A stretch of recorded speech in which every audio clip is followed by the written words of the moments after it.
¿Cómo andan? Bien, buenas tardes. Bueno, hoy estamos con micro. El tema que nos toca ver hoy, sí, que nos queda ver todo lo que es la segunda parte de micro, sí, que es un poco más cortita. Ya habíamos visto lo que era endocarditis. Hoy vamos a dedicarnos a ver la unidad de meningitis y la unidad de infección urinaria. Son estas dos unidades que vamos a ver, en una parte de la clase y en la otra. Lo que yo voy a ir haciendo, primero les voy a ir explicando, sí, voy a hablar lo que es la meningitis y después les voy a hacer un resumen para que les quede como un resumen de lo que es la enfermedad, para que sea más práctico para estudiar, rendir y demás. Y lo mismo vamos a hacer lo mismo voy a hacer con infección urinaria, ¿sí? Vamos a empezar con lo que es la meningitis. ¿Qué es lo que tienen que saber de meningitis? Vamos a ir por orden, como tendrán que escribir ustedes por una enfermedad. Primero, ¿qué es la meningitis? La meningitis es una inflamación, meningitis, todo lo que son itis, es una inflamación de las meninges. ¿Qué son las meninges? Las meninges son las capas, ¿sí?, que se encuentran debajo de la cavidad craneana, ¿sí?, las que cubren en el encéfalo, que serían la dura madre, la pía madre y la aracnoides. Y tiene una particularidad que por estas capas, ¿sí?, por la pía madre y la dura madre, pasa un líquido que es el líquido cefalorraquídeo. Entonces, la inflamación de estas meninges por algún proceso infeccioso del líquido cefalorraquídeo es lo que se llama la meningitis. ¿Qué es lo que tienen que saber? Epidemiológicamente, que es más común en niños, ¿no? ¿Sí? Porque, vamos a ver, fisiopatológicamente el problema es por un edema cerebral, entonces a menor espacio, ¿sí?, más rápido se tienen los síntomas, más mortalidad puede haber. Dentro de los factores de riesgo pueden encontrar pacientes con HIV, es muy común en pacientes con HIV que hagan meningitis, especialmente porque causa por hongos. También se ha visto asociado a pacientes fumadores, a pacientes alcohólicos, ¿sí?, y bueno, a niños. ¿Cuál es la etiología o cuáles son los microorganismos que van a causar la meningitis? Dentro de los microorganismos vamos a tener los virus, las bacterias, los hongos y los parásitos. El más, no me preguntan, perdón, la unidad 11, sí, es la unidad 11. Lo más común de todos son los virus. O sea, virus representa el 80% de las causas de meningitis. Después tienen un 15% que están producidas por bacterias, un 5% restante por hongos, parásitos y demás. Dentro de las virus, puede ser el herpes virus, puede ser el de la varicela, el de la rubiola, puede ser el sarampión, puede ser el poliovirus y demás. O sea, la mayoría de los virus pueden llegar a producir meningitis. Pero la característica que tienen, como ya vamos a ver, que es una meningitis de sintomatología leve, por lo cual no lleva grande mortalidad. El mayor riesgo es por las bacterias. Las bacterias sí tienen una mayor respuesta inflamatoria y por lo tanto eso va a llevar mayor en riesgo de mortalidad. Las principales bacterias que vamos a encontrar en nuestro medio, ¿sí?, productoras de meningitis, son el meningococo, el neumococo, el beta hemolítico y el Haemophilus influenza. Estas son las principales bacterias. Y después podemos tener, como por ejemplo en pacientes con HIV, un hongo que es el criptococo, que es muy común. Y después puede haber también parásitos, pero lo más común son virus y después bacterias, etiológicamente. Ahora, ¿cómo se puede adquirir? ¿Cómo podemos hacer para que estos microorganismos ingresen al líquido cefalorraquídeo? ¿Sí? Porque el líquido cefalorraquídeo, acuérdense que es una zona estéril, que no debe haber microorganismos. ¿Cómo podemos adquirir? A través de, por ejemplo, un TEC abierto. TEC abierto, que sería un traumatismo encefalocraniano abierto. ¿Sí? Que uno se golpeó, se cortó, entonces hay pasaje de microorganismos de la piel o del ambiente al líquido cefalorraquídeo. Una neurocirugía, o sea, una cirugía de cerebro, también algo de meningitis. También puede haber cuando hay, por ejemplo, otitis a repetición, otitis media. El oído medio está en contacto con el cerebro. Entonces, otitis media a repetición no tratadas pueden llegar a generar secundariamente una meningitis. Y hay un tipo de meningitis, como el meningococos, que se puede transmitir a través de la saliva. Entonces, este por ahí sería el más en riesgoso de todo por el tipo de transmisión que lleva. Y después también puede ser a través del canal del parto.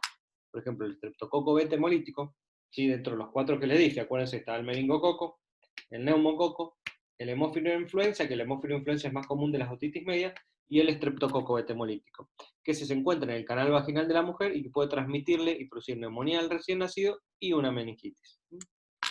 Entonces el canal del parto puede ser otra zona de transmisión del microorganismo para que secundariamente después pueda llegar al líquido cefalorraquídeo. Una vez que llega al líquido cefalorraquídeo, ¿qué es lo que pasa? ¿Cuál sería la fisiopatología o cuál es el riesgo por el cual la meningitis tiene alta mortalidad. El tema es así, lo que va a haber es una inflamación. Si ustedes se acuerdan, cuando nosotros vimos inflamación en los primeros capítulos, en la unidad 4, la inflamación que traía como consecuencia, edema, ¿sí? Y el edema que es acumulo de líquido.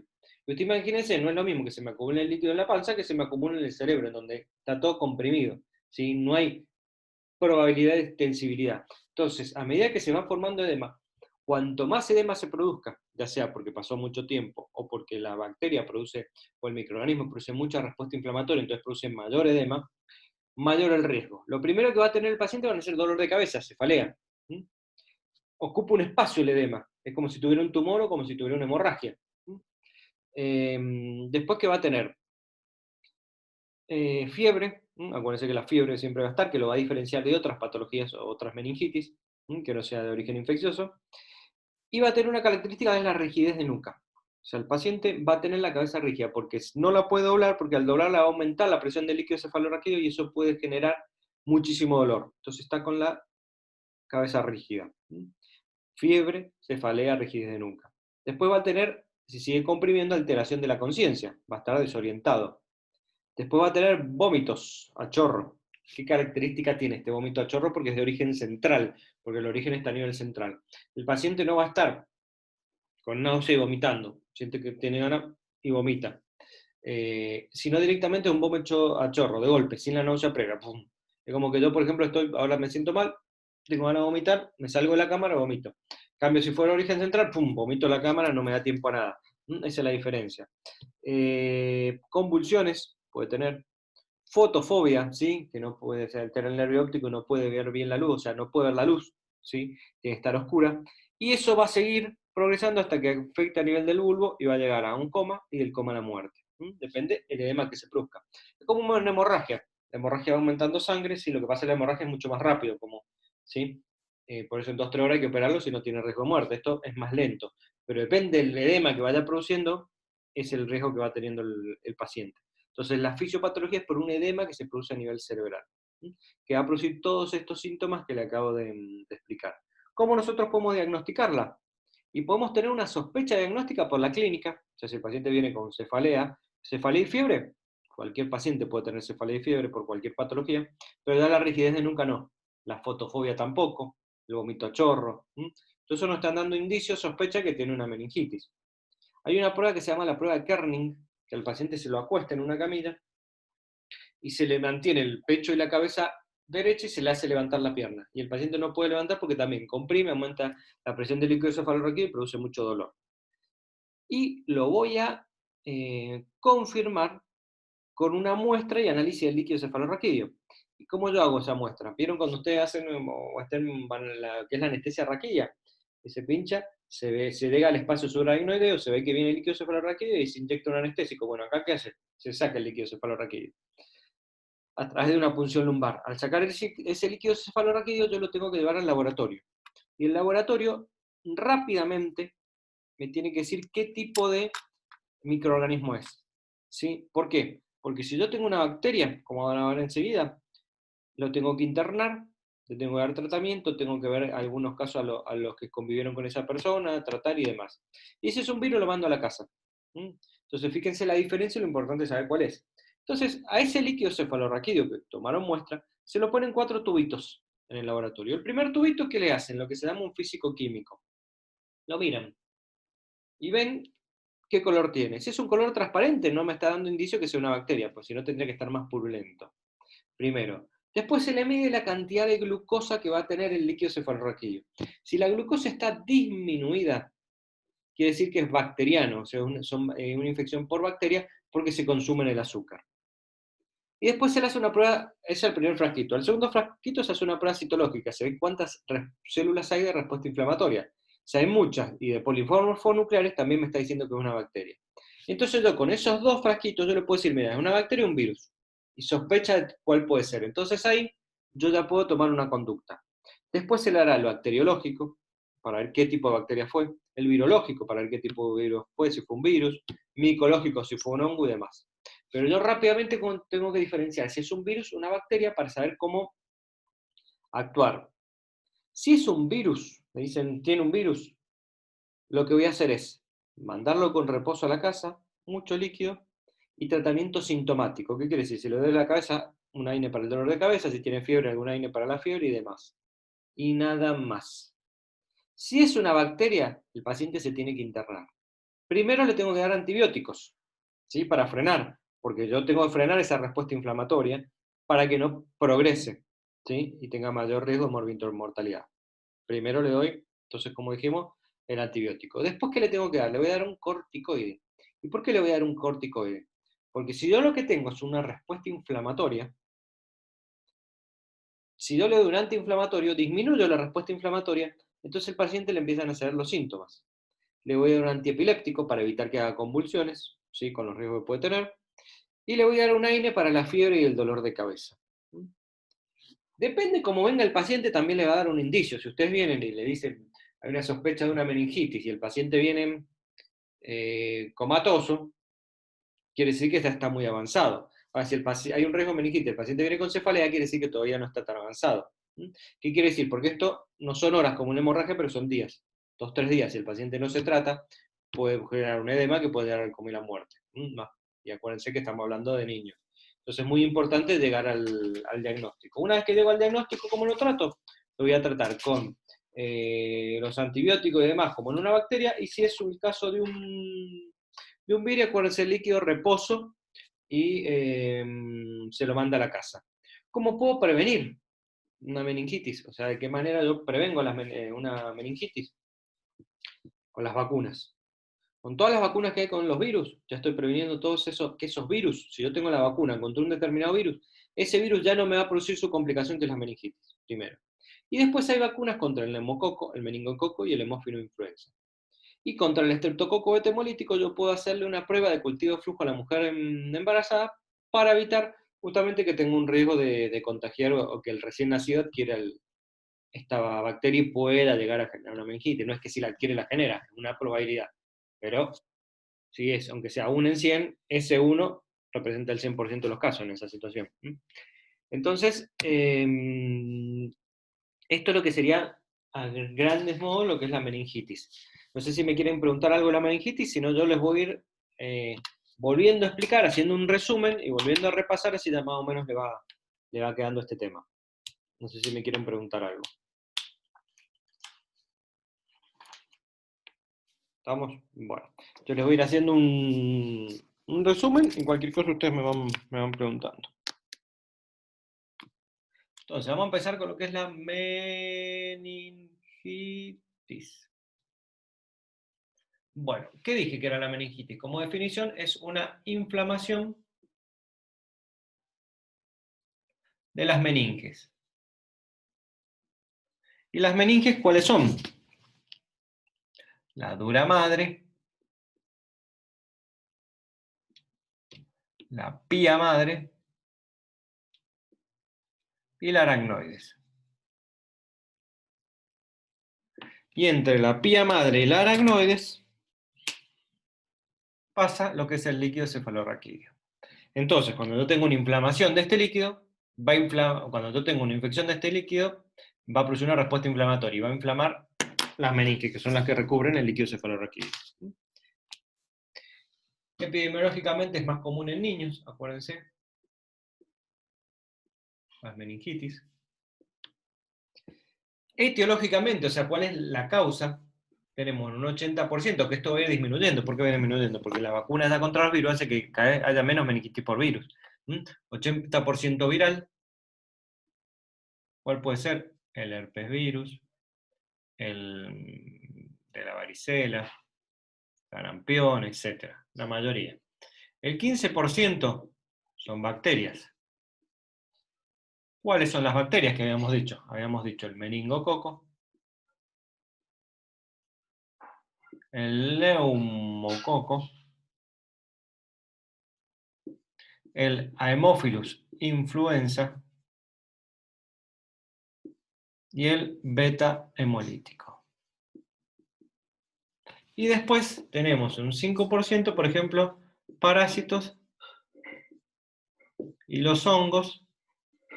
Y dentro de los hongos hay un hongo que es el criptococo, se llama criptococo, que afecta a pacientes que tienen HIV. Este sería el 5%, ¿sí? Eso es lo que sería la etiología. ¿Cómo se puede transmitir? Se puede transmitir a través de un TEC abierto, ¿sí? Un accidente en donde uno tiene que estar abierto. Si es un TEC cerrado, puede producir a veces hemorragias, pero no una infección, porque no hay contacto del exterior con el líquido cefalorraquídeo. Un TEC abierto, una neurocirugía,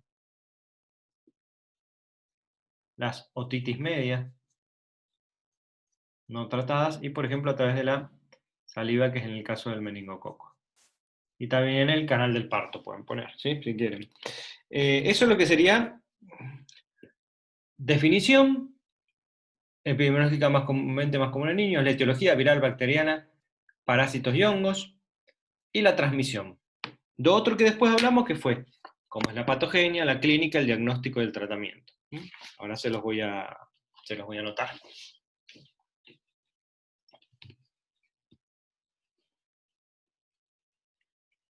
Vamos a ver esto.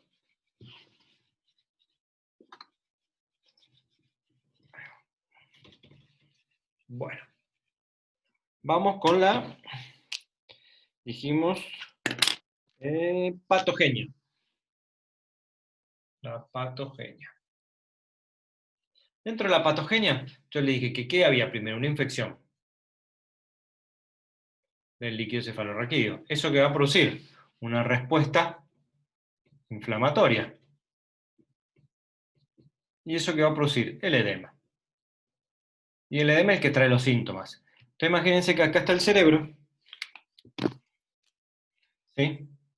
El encéfalo. ¿Y qué pasa? Hay una inflamación y eso empieza a producir un edema. Entonces ocupa un lugar como si fuera un tumor o una hemorragia. Cuanto mayor sea el edema, más comprime estructuras. Y al comprimir va produciendo los síntomas que vamos teniendo, ¿sí? Por eso es lo que sería la fisiopatología. ¿Y qué síntomas va a tener el paciente? ¿Qué clínica va a tener?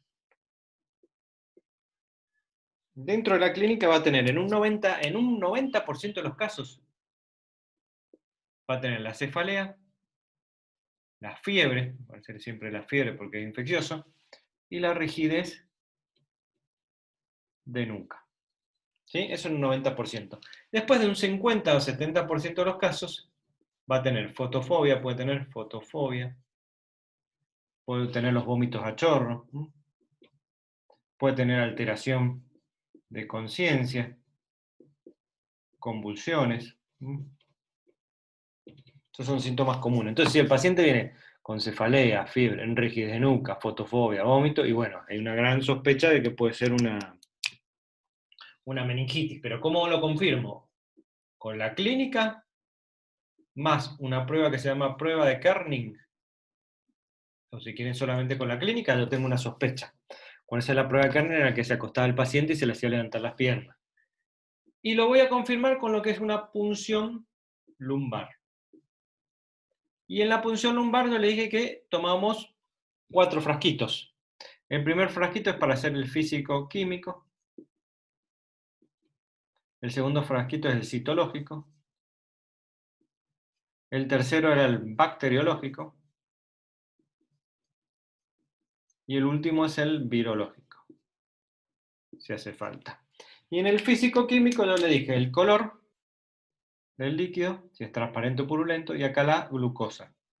Que la glucosa, ¿cómo debe estar? Aumentada. Y acá tiene que haber más de 5 células de polimorfos nucleares. Entonces, si yo hago una punción lumbar y veo que tiene un color purulento, que tiene disminuidas, ¿sí? Porque se las consume. Si están disminuidas, entonces es una bacteria. ¿Sí? Tiene color purulento, disminuidas las bacterias, más de 5 polimorfos nucleares, yo le voy a decir que estoy en presencia de una bacteria, ¿sí? Y no de un virus.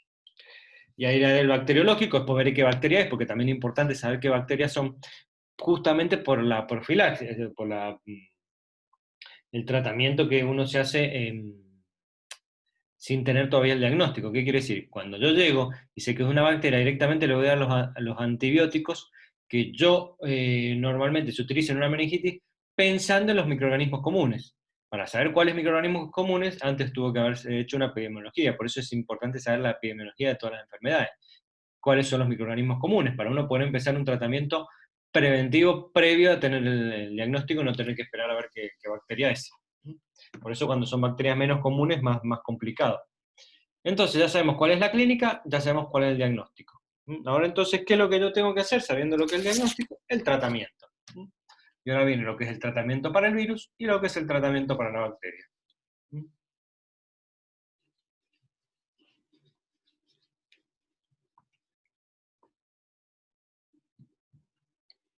Si yo estoy hablando de un virus, ¿sí? Y acá estoy hablando de una bacteria. Si es un virus, yo le voy a dar tratamiento sintomático, reposo, líquido, y este paciente más probable que se vaya a la casa. Si es un paciente que tiene una bacteria, le voy a tener que dar los antibióticos para frenar la bacteria, que deje de producir la respuesta inflamatoria. Le voy a dar un corticoide, ¿para qué? Para disminuir la respuesta inflamatoria. Le voy a dar un antiepiléptico para prevenir que no genere una convulsión, y le puedo dar AINES para la fiebre y el dolor de cabeza, ¿sí? Y este paciente se interna.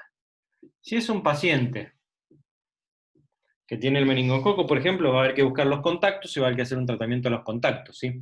Por eso los que uno generalmente ve son el meningococo, los que uno escucha, ¿sí? Que es más común en niños, por ejemplo, pasó el colegio, entonces buscan a los contactos del niño en el colegio. ¿Por qué? Porque si compartió un vaso y demás, acuérdense que estamos hablando de la saliva, puede ser peligroso, entonces se busca, se trata los contactos y demás.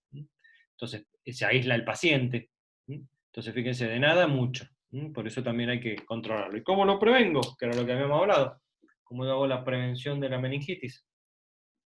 La hago por las vacunas. Y tenemos vacunas contra el neumococo, contra el meningococo, contra la influenza y contra la mayoría de los virus. Este sería como un resumen de lo que es la meningitis, que es lo que acabamos de ver. Esta sería la unidad 11, creo. Así como se les ha dado yo, es como quiero que la vean. Si le estudian lo que yo les he dado recién en el resumen, van a andar fenómeno.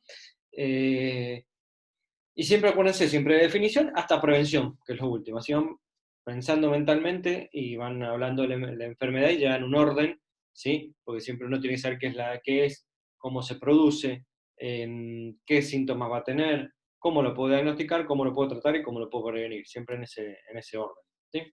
De esto de meningitis, ¿quieren preguntar algo? ¿Tienen alguna consulta, alguna duda, alguna pregunta? ¿O estamos bien? Si no, pasamos al otro capítulo, que sería el de infección urinaria, que creo que es el 12, no lo tengo acá, pero creería que es el 12.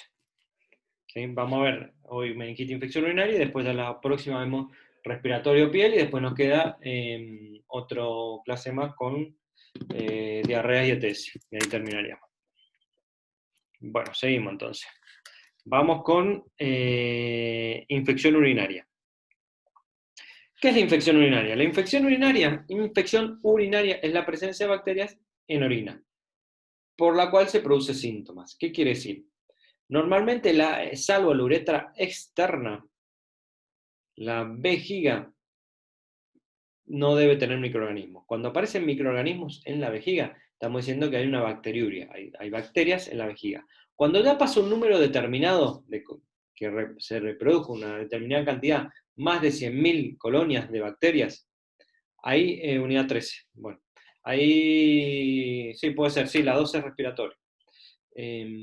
Cuando ya en la vejiga pasan más de 100.000 colonias de bacterias, ya empieza a producir síntomas. Y ahí estamos en presencia de una infección urinaria. Van a ver que la infección urinaria en este caso, la otra vez hablamos más de los niños, acá voy a hablar más de las mujeres. ¿Por qué? Porque es más común en las mujeres la infección urinaria, ¿sí? Por dos motivos. Uno, porque tiene una proximidad, ¿sí? O está más cerca la región perianal de la uretra externa en la mujer que en el hombre. Y la mayoría de los microorganismos que producen la infección urinaria, como son la Escherichia coli, el Proteo, la Klebsiella, que son todos gram negativos que se encuentran a nivel intestinal, entonces por ese motivo es más probable que lo genere una mujer que un hombre. Y después lo otro, que la uretra es más corta en la mujer que en el hombre. Y la patogenia o como se produce en el 95-98% de los casos de infección urinaria, es porque se encuentra en el uretra, de algún microorganismo de la zona vecina, y empieza a ascender por lo que sería por vía ascendente, o sea, sube por la uretra, llega a la vejiga, se implanta y se empieza a reproducir. Después sube por el uréter y va hasta el riñón. Es por vía ascendente. Como la uretra en la mujer es más corta, llega más rápido a la vejiga. Por eso tiene también mayor predisposición, por esos dos motivos. Y después va a haber cambios diferentes hormonales que también pueden llegar a actuar como factores de riesgo. Como por ejemplo, en la mujer embarazada va a haber un cambio, se va a poner la uretra más horizontal, entonces los microorganismos no van tan para arriba, sino más derecho. Entonces es más fácil llegar, y va a haber un cambio a nivel hormonal en la vagina, por lo tanto va a predisponer a que haya diferentes microorganismos en la vagina. Y esos microorganismos pueden secundariamente producir una infección urinaria. En la mujer menopáusica también puede haber una alteración y puede predisponer a infección urinaria, alteración a nivel de epitelial y de hormonal. Todo proceso en donde se acumula orina, o sea, no podamos eliminar toda la orina, vamos a dejar que esa orina acumule microorganismos, puedan crecer esos microorganismos y genere una infección futura. Y ahí tenemos los prolapsos, ¿sí? Tenemos las obstrucciones ureterales, tenemos el reflujo. ¿Sí? Y en el hombre, ¿sí? En la mujer es más común, salvo hasta los 60 años. A partir de los 60 a 65 años es igual tanto en el hombre como en la mujer. ¿Por qué? Porque empieza el hombre a tener problemas de prostatitis, y la próstata al comprimir el uréter puede predisponer a que se generen también infecciones urinarias. Entonces ahí es igual tanto en el hombre que en la mujer. Entonces, la infección urinaria, bacterias en la orina que tienen síntomas. Epidemiológicamente, bueno, es más común en la mujer porque tiene una uretra más corta, está más cerca de la región perianal, que ahora después se lo voy a hacer en esquema. La patogenia se produce por vía ascendente, el microorganismo asciende, pero del eje 95 al 98% de los casos. En el resto es porque haya una infección en otro órgano. Por ejemplo, una sepsis, que hay una infección en la sangre, y eso secundariamente puede afectar al riñón y a la vejiga. Los microorganismos más comunes son los gram negativos que se encuentran en el intestino. Escherichia coli representa el 80% de la infección urinaria. O sea, si yo le digo, ¿cuál es el microorganismo principal de la infección urinaria? La Escherichia coli. Después tenemos Proteus, Klebsiella, en un 15%, y después puede haber Aureus, Candida y demás. Factores de riesgo: el embarazo, la menopausia, los prolapsos, la prostatitis.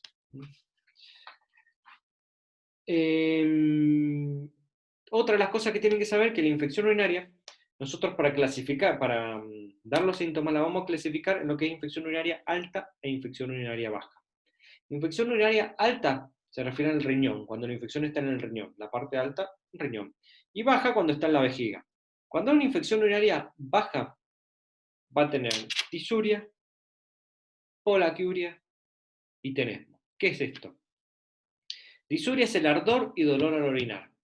Poliaquiuria, que orina seguido, poli de mucho, y tenesmo es la sensación imperiosa de orinar. Creo que cuando uno por ahí fue a orinar, pero después vuelve y tiene esa sensación de ir a orinar porque tiene como una irritación, bueno, eso es el tenesmo. Entonces, una persona que tiene esa sensación de ir a orinar a cada rato, orina muy poco y con ardor y dolor. Eso es característico de una infección urinaria. Baja. Si asciende y se va al riñón y produce una pielonefritis, se le va a asociar a esos síntomas fiebre y dolor a nivel lumbar, en los riñones. Que lo que es el dolor a nivel lumbar en los riñones, lo que se llama se lo van a llamar o lo van a ver como una puniopercusión positiva. ¿Qué quiere decir? Con el puño le van a golpear en la zona lumbar y el paciente va a saltar del dolor. ¿Por qué? Porque le están pegando en el riñón, que es el que tiene la infección.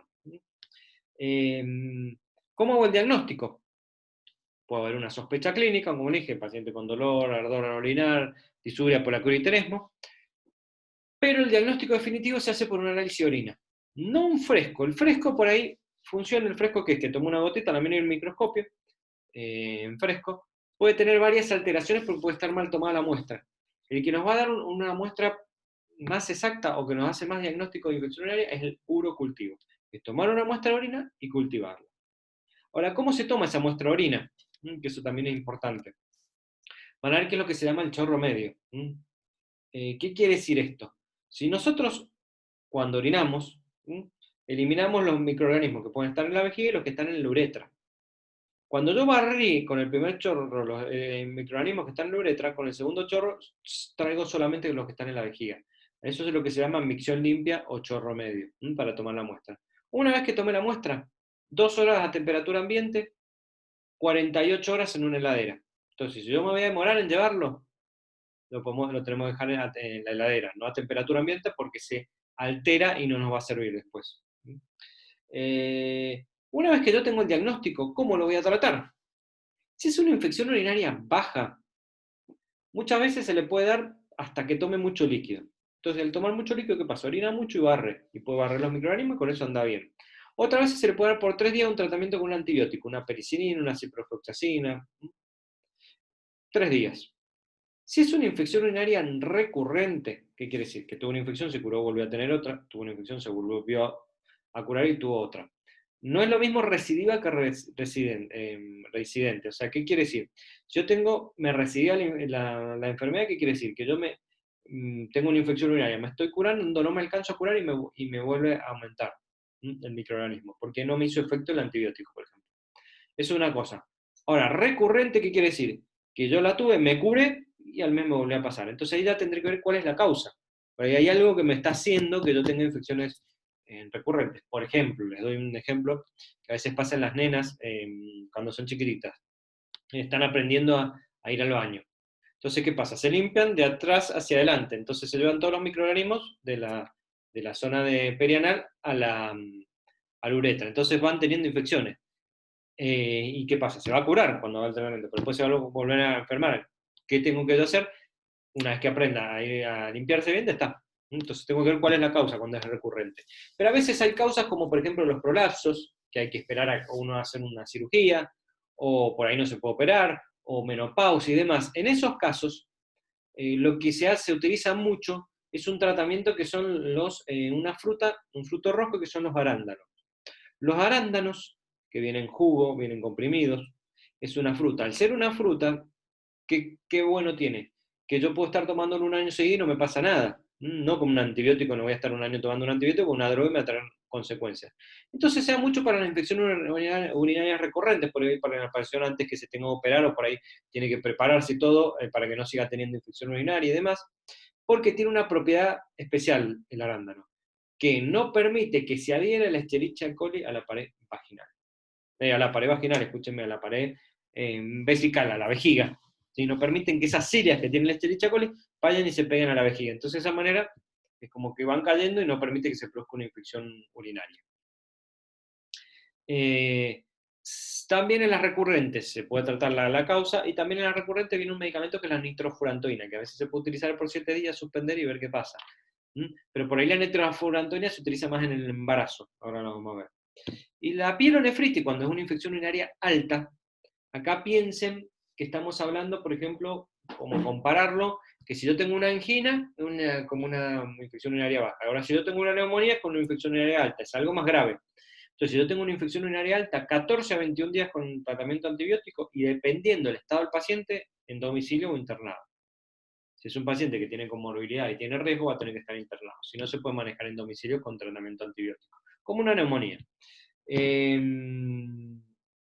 Se puede dar ciprofloxacina, trimetroprima, sulfamethoxazol, penicilinas y demás. Hay varios tipos de herramientas o antibióticos que se pueden llegar a utilizar. Y en el embarazo hay una particularidad. La mujer embarazada, el útero, cuando hay alguna infección, puede producirse irritación y puede generar contracciones. Entonces, infecciones a repetición, si durante el embarazo pueden hacer que se generen contracciones que hablan del cuellito del útero y que eso pueda generar que nazca 1 o 2 semanas antes del bebé o más, depende del tipo de infección que tenga. ¿Sí? Por lo tanto, ¿qué es lo que se hace en el embarazo? En el embarazo se hacen análisis cada 3 meses con urocultivo. Si el urocultivo, cuando yo tomo la muestra de orina, me dice que no tengo infección urinaria, pero sí tengo bacteria en la orina, tengo lo que se llama una bacteriuria asintomática. ¿Qué quiere decir? Que tengo las bacterias en la orina, pero todavía no llegaron a producir una infección urinaria, se trata igual, en el único caso en que se trata igual. ¿Por qué? Porque no queremos que llegue una infección urinaria y pueda tener las contracciones y demás. Entonces, el único caso en donde se trata de una bacteriuria asintomática es en el embarazo. Y si la paciente embarazada tiene infección urinaria recurrente, yo le voy a dar nitrofurantoína durante todo el embarazo. Así evito que genere también contracciones. Esto es lo que sería infección urinaria y embarazo. Ahora, acuérdense lo que es la infección urinaria, como es más común, ¿sí? Todo lo que fuimos diciendo. Yo ahora se los voy a explicar lo mismo de vuelta con un resumen y se lo voy a ir explicando para que ya más o menos le vaya quedando. Como una introducción y con el resumen que le hago ya se le va a quedar más claro. Cualquier cosa después si le va quedando duda me avisan al final. O mientras vaya anotando, como quiera, no tengo problema. Vamos con infección urinaria, que es el otro tema. Infección urinaria. Bueno. Dijimos, primero, ¿qué es la definición? Sí, póngale, es una presencia de bacterias en orina con implicancia clínica. ¿Qué quiere decir implicancia clínica? Que tiene síntomas. La etiología de origen que es más común en mujeres, ¿sí? Porque tienen la uretra más corta y tienen la proximidad con la región perianal. Y después, en mayores de 60 años, es igual en la mujer que en el hombre por las prostatitis. ¿Sí? Entonces, si yo le hago un dibujito, vamos primero con la primera parte, ¿sí? Piensen, por ejemplo, es que este es, ¿sí? En la mujer, los genitales externos. Acá está la región perianal, acá tenemos la uretra y esta es la vagina, ¿sí? Por un lado, la región perianal, donde están los gram negativos, como la Escherichia coli, ¿sí? El Proteus, Klebsiella y demás, va a estar más cerca de la uretra que en un hombre. Por eso es más fácil que se produzca una infección en la mujer. Y secundariamente, si también tiene una infección en la vagina, más cerca aún, por ejemplo, tiene una infección por cándida, un hongo, puede producir una candidiasis a nivel una infección urinaria por cándida. Entonces, por eso es una de las causas más comunes en la mujer, porque tiene la proximidad con la región perianal, no así en el hombre. Y lo otro es porque la uretra es más corta. ¿Qué quiere decir esto? Si yo tengo, ¿sí? Póngale el riñón, póngale que son los dos riñones, falta el de este lado, la vejiga y la uretra. En la zona de la uretra externa es donde están los microorganismos. Este trayecto es más corto en la mujer que en el hombre. Por lo tanto, es más fácil que el microorganismo llegue a la vejiga. Si es más fácil que llegue a la vejiga, entonces va a ser más fácil que acumule en la vejiga, que se reproduzca y que produzca una infección urinaria. Entonces, por esos dos motivos es más común en la mujer. Después, ¿qué pasa? En el hombre, la próstata empieza a crecer. Y si hay una inflamación de la próstata, comprime y eso puede predisponer a una infección urinaria. Vieron que, bueno, o sea, en las películas, por ahí que puede pasar que como que eliminan de a chorritos, a pocos chorritos, ¿sí? El hombre que va eliminando, porque no puede sacar toda la orina. Es como si fuera un prolapso en la mujer. Entonces, no es como si fuera, pero pasa eso, acumula orina. Entonces, al acumular orina puede predisponer a una infección urinaria. Por eso, después de los 60 años, es igual el porcentaje de infección urinaria tanto en la mujer como en el hombre. Antes es más común en la mujer. Entonces, epidemiológicamente, más común en la mujer. Por eso que le acabo de decir. Después, ¿cuáles son los factores de riesgo? Y acá podemos tener el embarazo. ¿Por qué el embarazo? Acuérdense porque cambia el pH a nivel vaginal, puede predisponer infecciones y eso puede producir infecciones en la mujer. Y ahí cuando el embarazo es más avanzado, puede llegar a cambiar la ubicación de la uretra, hacerla más horizontal y eso también puede predisponer. En la menopausia hay un cambio hormonal que hace que sea más, tenga más predisposición a generar infecciones a nivel vaginal. los prolapsos, ¿sí? Los prolapsos es la vejiga que prolapsa sobre la vagina, entonces como que acumula una bolsa en donde no se puede eliminar la orina. Y esa orina se acumula y produce infección urinaria. Las prostatitis, ¿sí? En el hombre. ¿Cuál sería la patogenia de la infección urinaria? Es ascendente, ascendente en un 95% y después es en un 5% por sangre, más o menos. ¿Qué quiere decir? Si yo tengo la uretra, acá póngale que tengo la vejiga, esta es la uretra. Acá están los microorganismos, estos ascienden por acá, por vía ascendente. Secundariamente, ¿qué puede ser? Que por sangre se produzca una infección, que haya una infección en otro órgano y secundariamente pasó a la sangre y la sangre pasó a la vejiga del riñón. Es en un 5%, el 95% son por microorganismos que ascienden. ¿Y cuáles son los microorganismos que van a ascender? ¿Sí? ¿Cuáles serían la etiología? Bueno, le voy borrando esto, así hacemos más ordenado. Le dije entonces, dije lo que es la definición, lo que es la epidemiología, lo que son los factores de riesgo, ¿sí? Y la patogenia. Acá, está. Ahora lo que vamos a ver es la etiología. Dentro de la etiología, o sea, los microorganismos son bacterias. El 80% es la Escherichia coli. Este no se lo olviden. Escherichia coli. En un 15% están el Proteus y la Klebsiella. Que esto en bacteria lo habíamos visto. Fíjense, representan el 95%. Y después puede haber el Staphylococcus aureus, y puede estar la Cándida también. Pero principal, no se olviden de este, la Escherichia coli. ¿Sí? Estos son la etiología de la infección urinaria. De origen podía ser una infección urinaria alta o baja. ¿A qué me refería? Si yo tengo los riñones, los uréteres, la vejiga y la uretra. Si es en la vejiga la infección, que se llama cistitis, es baja. Está en la parte baja. Si es en el riñón, que se llama pielonefritis, es alta. Entonces pueden escuchar que estén hablando de una infección urinaria baja o una infección urinaria alta. O pueden escuchar que digan cistitis y pielonefritis. La cistitis es la baja, la pielonefritis es la alta. ¿Sí? Infección urinaria. ¿Qué síntomas va a tener este paciente? Si nosotros hablamos de cistitis, que sería la clínica, de cistitis, va a tener disuria, polaquiuria y tenesmo. ¿Sí?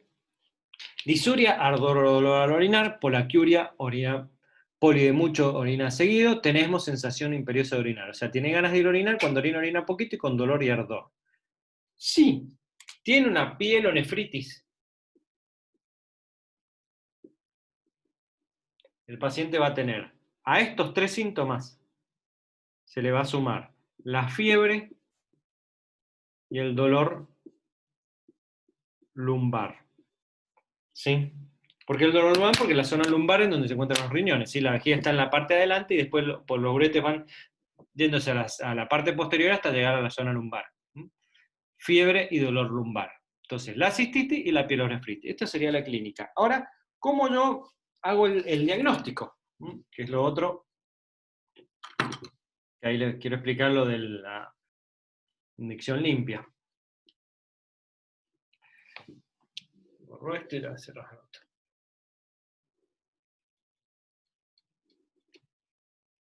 Bueno, el diagnóstico lo voy a hacer por clínica, más un sedimento, que un sedimento es un fresco, o si no, el que me da el diagnóstico es el urocultivo.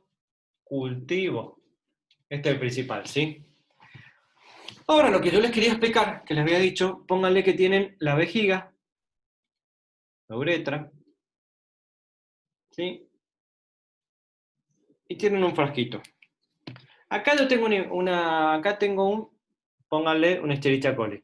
Y acá voy a tener los de la piel, un Staphylococcus aureus, un epidermidis. ¿Sí? Vamos a hacer con otro color para que se... Acá tengo el Staphylococcus aureus y el Staphylococcus epidermidis. Si yo hago el primer, generalmente se dice que sea en la primera orina de la mañana, para que acumule más orina y permita que el microorganismo este que pase durante la noche pueda reproducirse y aumente. Entonces, si aumenta en cantidad, es más fácil detectarlo. Si yo hago el primer chorro, ¿qué voy a hacer? Va a venir la Escherichia coli y va a arrastrar lo que está en la uretra. Ahora, una vez que yo arrastré todo lo que está en la uretra, si hago el segundo chorro, ¿qué va a venir? Solamente lo que está en la vejiga. Por eso es el chorro medio. Si uno no puede llegar a tomar por esta manera la muestra, y acuérdense que eran 2 horas a temperatura ambiente, 2 horas a temperatura ambiente o 36 o 48 horas en la heladera. Si yo no puedo llegar a tomar la muestra de esta manera, la muestra la puedo tomar a través de una sonda, a través de una bolsa colectora que tenga el paciente, o a través de una punción. O sea, yo pinzo, pues si ustedes se tocan en donde está el huesito del pubis, por debajo, un poquito más arriba, si van derecho por ahí van a llegar a la vejiga. Entonces punzan y por ahí se puede tomar, es otra manera de tomar la muestra, cuando no hay otra manera y cuando, bueno, estamos hablando de casos por ahí graves. Por ejemplo, un neonato que está con una infección urinaria severa, alta, y hay que saber qué microorganismo es, de dónde se lo agarró porque tiene alta mortalidad. Y por ahí en el neonato no podemos tomar una muestra al acecho, cuesta, entonces directamente se hace una punción lumbar, una punción suprapúbica, perdón.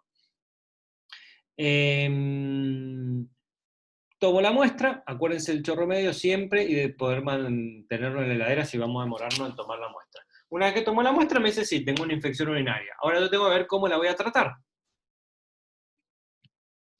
¿Cómo sería el tratamiento?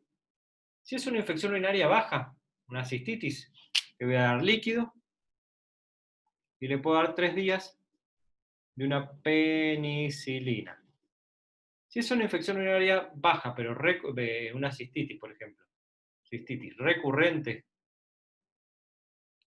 ahí le voy a tener que dar por 7 días una penicilina, póngale, o le puedo dar lo que son, si sigue con la infección urinaria, que depende del recurrente si una vez, 2 veces o 3, le puedo dar lo que es los arándanos, acuérdense, arándanos. Si es una infección urinaria alta, le voy a dar por 14 a 21 días, como habíamos hablado, una, por ejemplo, o sea, una quinolona, el grupo de las quinolonas, que sería ciprofloxacina o levofloxacina, o sea, una quinolona. Y si es un embarazo, ¿sí? Yo le voy a dar una penicilina y le voy a hacer tratamiento a la bacteriuria asintomática. Si tiene una infección recurrente, le puedo dar la nitrofurantoína por todo el embarazo. Y algo importante, que una vez que yo termino el tratamiento, tengo que dejar pasar 3 a 4 días, 3 a 5 días, 3 días, póngale como mínimo, y vuelvo a tomar un neurocultivo. O sea, yo me tengo que asegurar que se fue la infección. O sea, cualquiera sea el caso, sea embarazado o no. Entonces, una vez que te termina el tratamiento, te dicen un neurocultivo, le dio positivo y hicieron el tratamiento. Terminan el tratamiento, esperan 3 días y vuelven a tomar una muestra de neurocultivo a ver si da negativo. Y si ahí da negativo, quiere decir que se curó. Eso sería para la infección urinaria cualquiera. Normalmente la cistitis la tratan y nada más, pero ya cuando es recurrente, cuando es infección urinaria alta, bueno, conviene hacer el urocultivo, ver que el microorganismo es, después hacer un urocultivo de control a los 3 días para ver si se curó de la infección y demás. Esto es lo que es la infección urinaria. ¿Cómo se la voy a preguntar? Así como yo se les da en el resumen. Que es muy parecido por ahí también a lo que tienen los cuadernitos, pero acá como que les voy dando así muy más puntual. Hoy hemos visto, como les dije, meningitis y infección urinaria. Ya la próxima vemos respiratorio, que sería la 12, y piel, creo que es la 16, y después nos quedarían la 14 y 15, que son ETS y diarrea. O sea, con 2 clases más terminamos con el programa de meningitis. Y de ahí vemos cuando hacemos lo del segundo parcial, recuperatorios y demás. ¿Preguntas, consultas sobre este tema? ¿Quieren que le repita algo? Sí. En el embarazo, me piden que repita lo del embarazo. ¿Cómo es el tema? El proceso de una infección, ¿cómo es?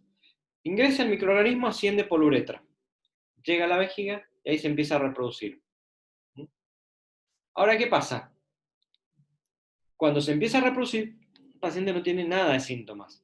Cuando ya tiene más de 100.000 colonias de bacterias, o sea, tiene mucha cantidad de bacterias en la vejiga, ahí recién empieza a producir síntomas, ardor al orinar, dolor y demás.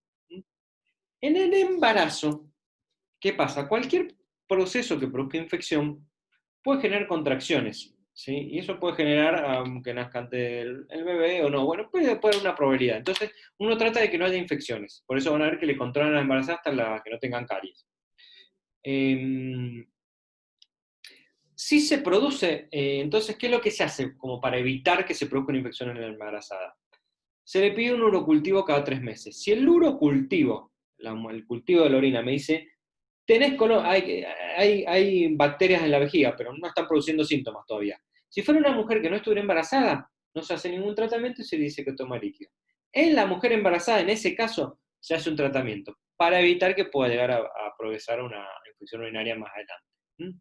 ¿Cómo lo trato?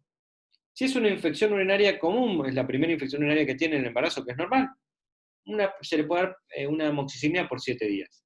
Si ha tenido recurrencia, ahí por ahí lo que se le puede dar es probar con 7 días con la nitrofurantoína.